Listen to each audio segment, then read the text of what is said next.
দেখো আমরা গত ক্লাসে পাঞ্চুয়েশন এন্ড ক্যাপিটালাইজেশন আলোচনা করছিলাম, আমরা ক্লাস করেছিলাম। 1 থেকে 60টি নিয়ম আমরা শিখিয়েছিলাম। তো আজকে আমরা পাঞ্চুয়েশন যে বিষয়টা আছে আমরা এটা আজকে শেষ করে ফেলব। গত ক্লাসে আমরা পাঞ্চুয়েশন ক্লাসটি করেছিলাম। তোমরা যারা আসুনি বা দেখোনি, তোমরা এই ক্লাসটি তোমরা দেখলে হয়তো তোমরা বিস্তারিত বুঝতে পারবে। তো আমরা আজকে অর্থাৎ গত ক্লাসের পরে অর্থাৎ দ্বিতীয় ক্লাস পাঞ্চুয়েশন মার্কের আজকে আমরা দ্বিতীয় ক্লাসটা করব। আর পাঞ্চুয়েশন মার্ক বলতে আমরা বুঝাই যে বিরাম চিহ্নগুলা। আর গত ক্লাসে কিন্তু আমরা বিরাম চিহ্ন কোনগুলা এগুলো কিন্তু আমরা বলেছিলাম, ঠিক না? যেমন full stop, comma, colon, semicolon, question mark, exclamation mark, apostrophe, hyphen, dash, inverted comma, মূলত এগুলো হলো তোমার বিরাম চিহ্ন। তো আমরা গত ক্লাসে আমরা 1 থেকে 60টি নিয়ম আমরা শিখেছি। আজকে আমরা তারপরের চিহ্নগুলো আমরা তোমাদেরকে বুঝাবো। দেখো এখানে আজকে আমরা যে 8 নম্বর যে নিয়মটা রয়েছে বা আজকে এখানে প্রথম যে নিয়মটা আছে সেটা হলো তোমার কোয়েশ্চেন মার্ক বা প্রশ্নবোধক চিহ্ন। প্রশ্নবোধক বাক্যের শেষে প্রশ্নবোধক চিহ্নটি বসে। সাধারণত প্রশ্নবোধক বাক্য বলতে আমরা যেটা বুঝি যে ইন্টারগেটিভ সেন্টেন্সটি রয়েছে, সেই সেন্টেন্সে মূলত তোমার এই কোয়েশ্চেন মার্ক বা এই প্রশ্নবোধক চিহ্নটি বসে। কেমন? অর্থাৎ যেই বাক্যটি দ্বারা প্রশ্ন করা হয়, যা দ্বারা প্রশ্ন করা হয় তাকেই ইন্টারগেটিভ সেন্টেন্স বলে।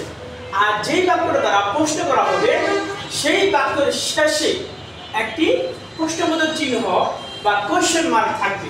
যেমন ধরো এখানে লিখেছি হাউ আর ইউ, তাহলে হাউ আর ইউ তুমি কেমন আছো, লাস্টে একটা প্রশ্নবোধক।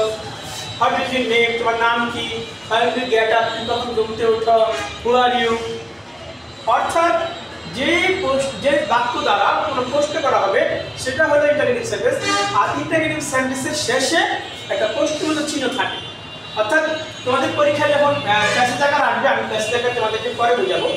আজকে শুধু বলতে চাচ্ছি যে এই প্রশ্নবোধক বাক্যের শেষে একটা কোয়েশ্চেন মার্ক থাকে। আমরা এভাবে একটা কোয়েশ্চেন মার্ক বসিয়ে দিই। ওকে, তারপর যাও এক্সক্লেমেশন মার্ক, যেটা আশ্চর্যবোধক চিহ্ন। আমরা কখন আশ্চর্য হয়ে যাই, অবাক হয়ে যাই, বিস্মিত হয়ে যাই যখন আমরা কোনো বাক্যের শেষে আশ্চর্যবোধক বা বিস্ময়মূলক বা অবাক হব, বিস্ময় প্রকাশ পাবে, অবাক হব, হতবাক হব, আনন্দ বা উল্লাস প্রকাশিত হবে, সেক্ষেত্রে তোমার এই এক্সক্লেমেশন মার্ক ব্যবহৃত হয়। সাধারণত এটি এক্সক্লেমেটরি সেন্টেন্সের শেষে এটা ব্যবহৃত হয়। এক্সক্লেমেটরি সেন্টেন্সের শেষে অথবা মাঝে এই এক্সক্লেমেশন মার্কটা ব্যবহৃত হয়। যেমন দেখো, what a fine bird it is, কি চমৎকার পাখি এটি, এটা আমরা অবাক হয়ে যাই। What a fine bird it is, এটা কি চমৎকার পাখি, এই জন্য এখানে ইট ইজ হয়েছে। অথবা how nice the bird is, how nice the bird is, পাখিটি কি সুন্দর, পাখিটি কি সুন্দর, পাখিটি কি চমৎকার, ঠিক না? এক্ষেত্রে আমরা এটা বসাতে পারি। আবার আমরা এটা বসাতে পারি। দেখো আবার আমরা এরকম লিখতে পারি যে আনন্দ বা উল্লাস, যেমন হুররা বা হুররে, এটাই বলো। হুররে লাস্টে, হুররের পরে একটি exclamation mark. Hurray, we have won the game, we have won the game. Hurray, আমরা খেলা জিতে গিয়েছি, ঠিক না? আবার আলাস বা alas, we have failed in the exam. যখন আমরা আবার কষ্ট পাই, কোনো কিছু হারাই, ব্যর্থ হই, সেক্ষেত্রে কিন্তু এক্সক্লেমেশন মার্কটা ব্যবহৃত হয়। ওকে, যাই।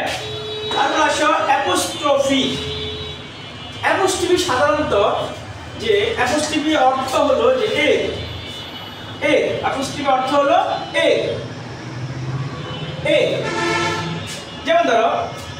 এই অ্যাপোস্ট্রফি দ্বারা এর বোঝায়।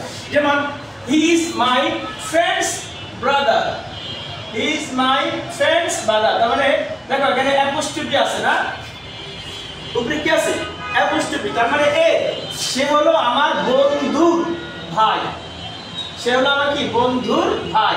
তাহলে he is my friend brother, সে হলো আমার বন্ধুর, সে হলো বন্ধু ভাই, বাক্যটা মিলে না। যখন আমি ফ্রেন্ডস ব্রাদার উপরে অ্যাপোস্ট্রফি এস দিব তখন কিন্তু অর্থ হয়ে যাবে সে আমার ভাইয়ের বন্ধু, তখন এ বুঝাবে। যেমন ধরো যদি লিখি রানা পেন, তার অর্থ কি হলো রানা কলম, রানা কলম। কিন্তু যদি আমি বলি যে Rana apostrophe S pen, Rana's pen, অর্থ হবে রানার কলম। এই জন্য অ্যাপোস্ট্রফি দ্বারা এর বোঝায়। কেমন যখন এরকম বাক্যগুলো হবে তখন এই অ্যাপোস্ট্রফি এস ব্যবহার করতে হয়। এবার আসে হাইফেন। হাইফেনের ক্ষেত্রে আমরা বাক্যের মাঝে একটা সামনে টান দিই, এই সামনে টান দিয়ে কিন্তু আমরা এই হাইফেনটা আমরা ব্যবহার করি। এই সংখ্যাগুলোকে কথায় লিখতে ব্যবহৃত হয়। যেমন 73, 70 হাইফেন তারপরে কি 3, 73। ড্যাশ কোনো কিছু ব্যাখ্যা করার জন্য ব্যবহৃত হয়। যেমন দেখো Jamal gave me many things, Jamal আমাকে অনেক কিছু দিল। ড্যাশ যেমন কি কি দিয়েছে, ওয়াচ ঘড়ি দিয়েছে, রিং আংটি দিয়েছে, ড্রেস পোশাক দিয়েছে। তার মানে এই হাইফেন দিয়ে ড্যাশ দিয়ে আমি এটা কি ব্যাখ্যা প্রদান করলাম যে এইগুলো আমাকে দিয়েছে। আর ইনভার্টেড কমা, ইনভার্টেড কমা দেখো সাধারণত ডাইরেক্ট স্পিচের ক্ষেত্রে ইনভার্টেড কমাটা বেশি ব্যবহৃত হয়। তোমরা যারা ন্যারেশন করেছো, যেমন হি সেড টু মি, সে আমাকে বলল, আই এম ইল, সে আমাকে বলল সে কি সে অসুস্থ। তার মানে এই আই এম ইল এটা ইনভার্টেড কমা দিয়ে আটকে দিয়েছে। তাহলে ইনভার্টেড কমা উঠাই দিয়ে তখন ন্যারেশন করার সময় কাজগুলো করতে হয়। যারা যখন ন্যারেশন করাবো বা যখন ন্যারেশন করার সময় তখন আমরা ইনভার্টেড কমা উঠাই দিয়ে এটাকে চেঞ্জ করতে হয়। এই জন্য এই ইনভার্টেড কমা দিয়ে বাক্যটাকে আটকে দেওয়া হয়, এটাকে বলা হয় ইনভার্টেড কমা। ওকে, আশা করছি তোমরা বুঝতে পেরেছো।